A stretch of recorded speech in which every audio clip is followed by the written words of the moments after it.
भाजपाच्या वतीने नांदेड जिल्ह्यात 18 कलमी कार्यक्रम राबविण्यासाठी दिनांक 4 ते 11 फेब्रुवारी दरम्यान गाव चलो अभियान राबविण्यात येणार आहे। सदर अभियान जिल्ह्यात राबविण्याच्या अनुषंगाने तयारी झाल्याची माहिती खासदार प्रताप पाटील चिखलीकर यांनी पत्रकार परिषदेत दिली। या अभियानात प्रत्येक युनिटमध्ये भाजपाचा प्रवासी नेता एक दिवस गावात मुक्काम करून बूथ प्रमुखांच्या बैठका, नागरिकांच्या भेटी, नवमतदारांशी चर्चा अशी आखून दिलेली 18 संघटनात्मक कामे करेल। लोकसभा निवडणुकीच्या निमित्ताने उत्तम संघटनात्मक बांधणी करत विकासाचा अजेंडा डोळ्यासमोर ठेवून भाजप कार्य करत आहे। तळागाळातील प्रत्येक मतदारापर्यंत मोदी सरकारने मागील 10 वर्षात केलेल्या कार्याची माहिती पोहोचविता यावी हा उद्देश आहे। शहरात वार्डनिहाय हे अभियान राबविले जाणार आहे अशी माहिती खासदार प्रताप पाटील चिखलीकर यांनी पत्रकारांना दिली। यावेळी या पत्रकार परिषदेत संतुकराव हंबर्डे, गंगाधर जोशी, प्रवीण साले, अजय सिंग भिसेन, देवीदास राठोड, ॲडव्होकेट किशोर देशमुख, मिलिंद देशमुख, प्रवीण चिखलीकर, लक्ष्मणराव ठक्करवाड, शिवराज पाटील होटाळकर, श्रावण पाटील भिलवंडे आदीची प्रमुख उपस्थिती होती। सर, गाव चलो अभियान 4 फेब्रुवारी ते 11 फेब्रुवारी या दरम्यान राबवण्यात येणार आहे। काय काय ॲक्टिव्हिटी राहणार आहेत याबाबत? भारतीय जनता पक्षाच्या वतीने गाव चलो अभियान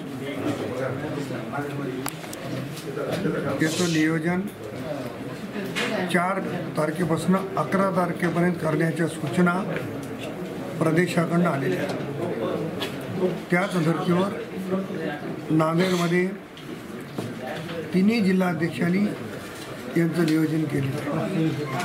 प्रातिनिधिक स्वरूपामध्ये प्रमुख पदाधिकारी कुठं जाणार आहेत याची माहिती थोडक्यात मी देण्याचा प्रयत्न केलेला आहे। या अभियानाच्या अंतर्गत प्रदेशाने 18 मुद्दे ठरवून दिले आहेत। त्याच्यामध्ये प्रामुख्याने गावामध्ये असलेला सैनिक, पोलीस दल किंवा इतर दलामध्ये असलेलं त्यांचं कुटुंब, क्रीडा क्षेत्रात किंवा पुरस्कार मिळालेले शेतकरी, युवक, महिला, बचत गट अशा सगळ्या लोकांचं भेटीगाठी घ्यायच्या आहेत। या अभियानामध्ये 6 तास झोप आणि 18 तास काम आणि 18 मुद्द्यावर 18 तासात चर्चा अशा पद्धतीचं नियोजन प्रदेशाकडून केलेलं आहे आणि हे नियोजन नांदेड जिल्ह्यामध्ये अतिशय चांगल्या पद्धतीनं राबवलं जाईल।